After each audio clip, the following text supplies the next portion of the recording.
going to show you how to make a bone-in chicken noodle soup recipe on the stove. This recipe calls for a whole chicken that's been cut into 6 pieces. So you want to get a whole chicken like you normally would from the store, and then you can go ask the butcher to simply cut it up into 6 to 8 pieces with the bones in, and they will do that for you free. And so that's what you're going to take home and use to make your soup. Cooking your soup with the bone in from the chicken increases the health benefits of the soup. It's almost like creating bone broth, but it's not quite the same because bone broth sits for quite a while under heat to get all of the nutrients out of the bone. So you're doing a little version of that here. If you wanted to, you could save the bones from this recipe because we will eventually take them out.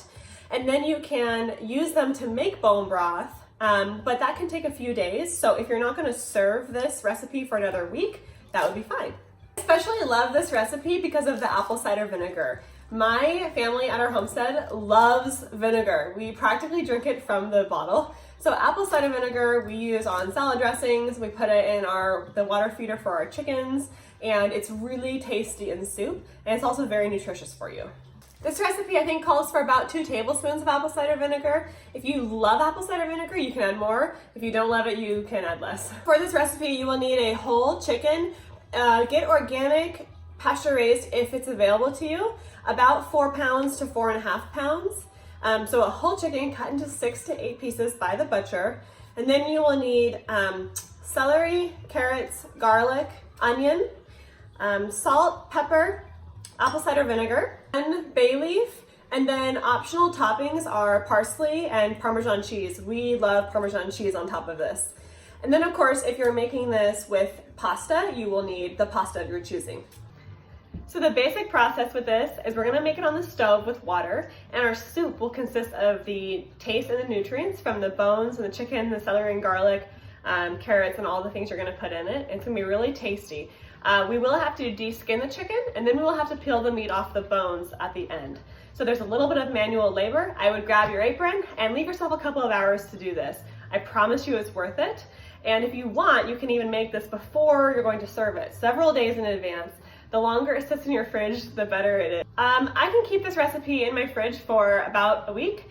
If you want to serve it later, it does freeze very well. It's also a good idea to just make a whole bunch of this at one time, maybe 2 whole chickens, and freeze it, and then on a really cold winter day, you bring it out. Also, if you don't have a whole chicken, or you are wanting to make the soup but don't have a chance to go to the store and go get the whole chicken, and you just have chicken breasts, you can totally still make this recipe. It just won't have the richness of the flavor that the bone provides. So in that case, you can just add some bone broth or chicken broth if you have it.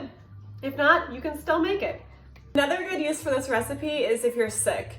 Honestly, I have a cold right now. It's going around the season, and I even had this recipe. My mom made it for me when I got my wisdom teeth out. The bone has a lot of collagen that's going into the water, so it can really heal you if you're sick. It's so comforting and good on a cold day. So we're gonna get started. So we'll start by adding 6 cups of filtered water to your pot and boiling it. Next, you'll rinse off your chicken pieces in the sink. Don't forget to remove the parts you don't want. Next, you're going to de-skin the chicken as best you can. Don't worry if there's still some skin left over, and it helps to use scissors in this process as well. Next, you'll add your chicken pieces to the hot water, and you'll add salt and pepper.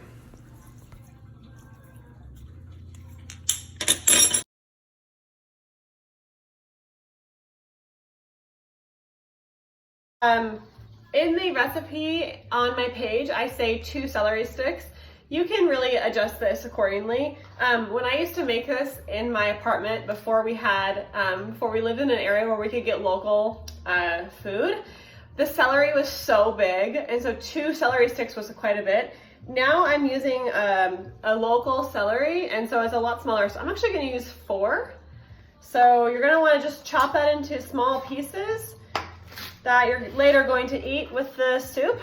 Celery adds a really good taste to your soup. Trust me, I've made this without celery because I didn't have it one time and it wasn't right. So you definitely want the celery. I guess you could use celery salt. I've never tried that before. I've definitely used garlic salt when I didn't have garlic though. But I think in general, the more fresh your ingredients are, the better, right?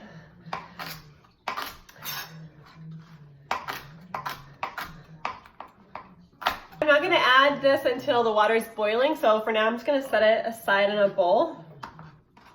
Now I'm gonna start cutting the onion. Now I'm using a whole white onion, and I will tell you that I strongly dislike cutting onion. I cry every time.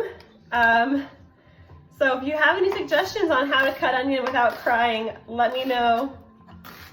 If you like onion, you can cut them into fairly large pieces if you want to actually be able to chew on the onion. I'm already starting to cry. Or if you're serving to children or something and you want to mask the taste of the onion, you can chop them really small.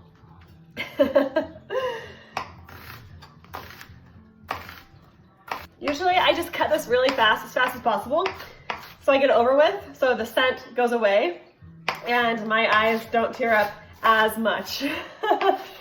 Another trick I found is as soon as you're done chopping, get it right in the pot, so the less it sits out in the air, the less it burns your eyes. All right, I'm gonna go ahead and start adding this onion. My water's almost boiled and I think it's ready. So next you'll wanna do the garlic. I always smash the garlic first. I find it's easier to chop and peel that way. Again, with just like the onion, if you like garlic and eating it on its own, you can chop it pretty large. That's what we like to do. And I'm gonna pop it right in the stove. So I've added my onion, celery, and garlic. I'm gonna give it a good stir. And we will partially cover this pot. We'll reduce the temp and we're gonna simmer it for about a half an hour. Okay, now that that's covered and simmering, I'm gonna clear my workstation out a little bit and then get the carrots ready. So I'd say about 3 large carrots would be fine. Again, sometimes when I'm in the store, I see these huge carrots. So if you have huge carrots, then maybe 2 or 3. But these are local. I was really lucky to get these at the local farm stand, and they're much smaller. So I'm gonna use 4. And I did wash them. They're certified organic. So I'm not gonna peel them because I trust the outside. But if they weren't organic, I would peel them. And I'm just gonna chop them into bite-sized pieces. You don't need to dice them. I think just chopping is fine. I personally like kind of a more crunch in my soup, like a big carrot bite to show up in my soup. My husband sometimes doesn't like that. So I try to do kind of a mixture of both. If you've got kids, maybe you go smaller. The carrots add a really nice sweet flavor though, and without them, the soup does not taste the same. And they're very nutritious for you.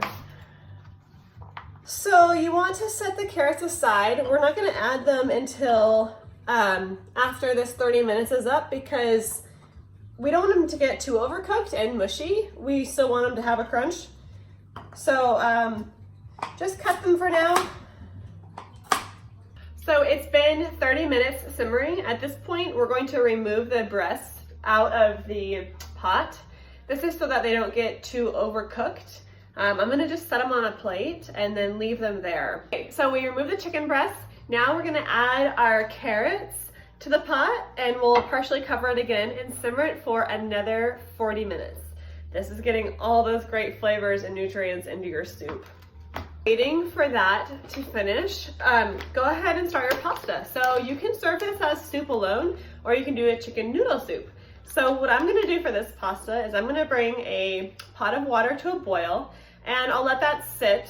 I love pasta al dente. So how I like this recipe and how we do it at this homestead is we make the pasta separately. We coat the pasta with olive oil and salt like we normally do if we're gonna eat pasta. And then we prepare the pasta and then we just pour the soup on top of the pasta. I do it this way because I like the pasta al dente. If you want, you can just make the soup and make the pasta and just combine them once the pasta is already cooked into the soup. And this will give the pasta a really chewy, softer texture. So it's totally up to you. Either way though, at the end of the day, you're gonna end up combining your pasta with your soup. So when you have leftovers, if you have any leftovers, the pasta will be a little bit softer, but I still love it. However, I do love the taste of that fresh pasta right when you bake it, right when you make it on the stove.